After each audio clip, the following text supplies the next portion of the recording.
আমাদের ক্লাস শুরু হবে সাক্ষ্য আইনের 106 ধারা থেকে আলোচনা স্টার্ট। 106 ধারায় বলছে যে বিষয় বিশেষভাবে কারো অবগতির মধ্যে থাকে তা প্রমাণের দায়িত্ব কার। ভালো করে বুঝবেন, যে বিষয়টা যার অবগতির মধ্যে থাকবে সে বিষয়টা প্রমাণের দায়িত্ব তার। কীরকমের, আমরা হচ্ছি বরিশালের লোক, বরিশালের লঞ্চ দিয়ে একটা উদাহরণ দিই। তা হচ্ছে যখনই আমরা লঞ্চে উঠি, ওঠার পরে কি করতে হয়? টিকিট কাটতে হয়। নামার সময় ওই টিকিটটা আবার লঞ্চ মানে লঞ্চের যে সুপারভাইজার থাকে তাদেরকে দিয়ে দিতে হয়। এখন এই টিকিট আমি কাটছি, এই টিকিট আমি টাকা দিয়া একটা টিকিট নিছি, আমার কাছে টিকিট আছে, এটা প্রমাণের দায়িত্ব কিন্তু যারা টিকিট চেক করে তাদের না। আমি টিকিট টাকা দিয়ে নিছি, আমার কাছে টিকিট ছিল, এটা প্রমাণের দায়িত্ব কিন্তু আমার, কারণ এটা আমার অবগতির বিষয়। 106 ধারাটা ভালো করে বুঝবেন। প্রবলেমেটিক প্রশ্নও কিন্তু থাকে। যে বিষয়ে বিশেষভাবে কারো অবগতির মধ্যে থাকে তা প্রমাণের দায়িত্ব কার। তা যার অবগতির মধ্যে থাকে তাকেই প্রমাণ করতে হবে। মূল বইয়ে একটা উদাহরণ আছে। বিনা টিকিটে ক রেলগাড়িতে ভ্রমণ করতে উঠছে, অভিযুক্ত ক। এখন খ যখন টিটি সাহেব যখন টিকিট চেক করতে আসছে, এখন কয়ের কাছে যে টিকিট ছিল এটা প্রমাণের দায়িত্ব টিটির না, এটা প্রমাণের দায়িত্ব কার? যিনি যাত্রী, তারই এটা প্রমাণ করতে হবে। এতটুকু বুঝছেন কিনা বলেন?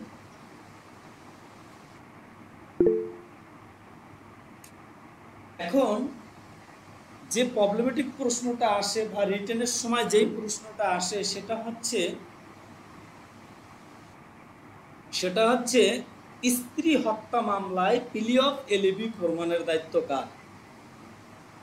স্বামী স্ত্রী বা স্ত্রী মানে স্বামী হত্যা মামলায় প্লি অফ এলইবি প্রমাণের দায়িত্ব কার, এলইবি প্রমাণের দায়িত্ব কার। এইভাবে প্রশ্ন আসতে পারে যে স্বামী হত্যা মামলায় এলইবি প্রমাণের দায়িত্ব কার, অথবা স্ত্রী হত্যা মামলায় এলইবি প্রমাণের দায়িত্ব কার। যেহেতু আপনারা স্বামী স্ত্রী একই বাড়িতে বসবাস করতে আছেন, তাহলে এটা প্রমাণের দায়িত্ব কার হবে মেহেদী হাসান ভাই? অবশ্যই স্ত্রী যদি হত্যা হয় তাহলে স্বামীকে প্রমাণ করতে হবে, আর যদি স্বামী হত্যা হয় তাহলে অবশ্যই স্ত্রীকে প্রমাণ করতে হবে, শুধু এই ক্ষেত্রে। হ্যাঁ, এখন এই প্রশ্নটাই আসতে পারে যে স্বামী হত্যা মামলায় প্লি অফ এলইবি প্রমাণের দায়িত্ব কার, অথবা প্রশ্ন আসতে পারে যে স্ত্রী হত্যা মামলায় প্লি অফ এলইবি প্রমাণের দায়িত্ব কার। আমি একটু আলোচনা করে নিই, তারপর আপনাদেরকে লেখাই দেব। ভালো করে শুনবেন। সাক্ষ্য আইনের 106 ধারায় বলা হয়েছে যে যে ঘটনা যার অবগতির মধ্যে থাকবে সে ঘটনা তাকেই প্রমাণ করতে হবে। এটা 106 ধারার বক্তব্য। এখন স্বামী যদি স্ত্রীর সাথে থাকা অবস্থায় মারা যায়, সেক্ষেত্রে স্ত্রীর এটা অধীন, স্ত্রীকে প্রমাণ করতে হবে যে তার স্বামীর মৃত্যুর সাথে তিনি জড়িত না।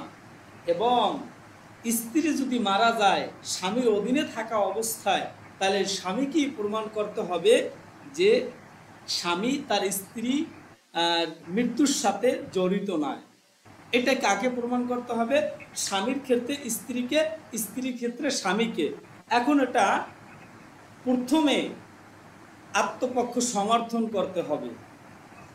আত্মপক্ষ সমর্থন করার পরে 106 ধারা মোতাবেক এটা কার উপরে? স্বামীর ক্ষেত্রে স্ত্রীর, স্ত্রীর ক্ষেত্রে স্বামীর।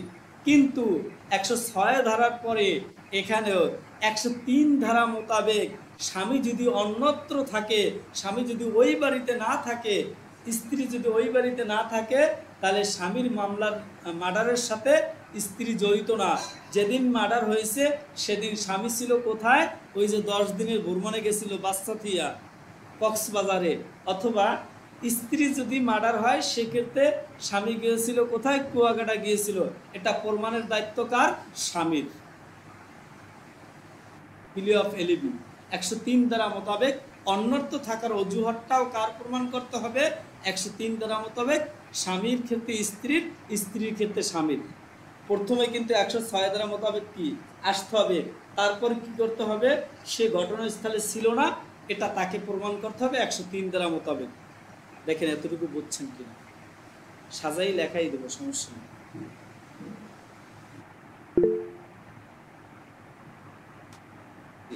নবীন হাসান ভাই, জি বিষয়টা ক্লিয়ার? জি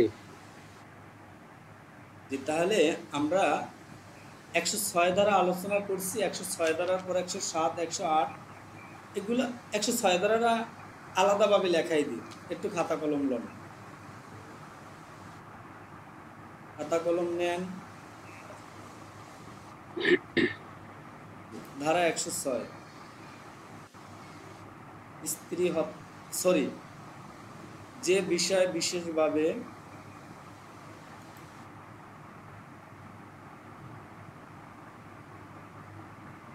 কারো অবগতির একবার মধ্যে রিপিট করেন না একটু।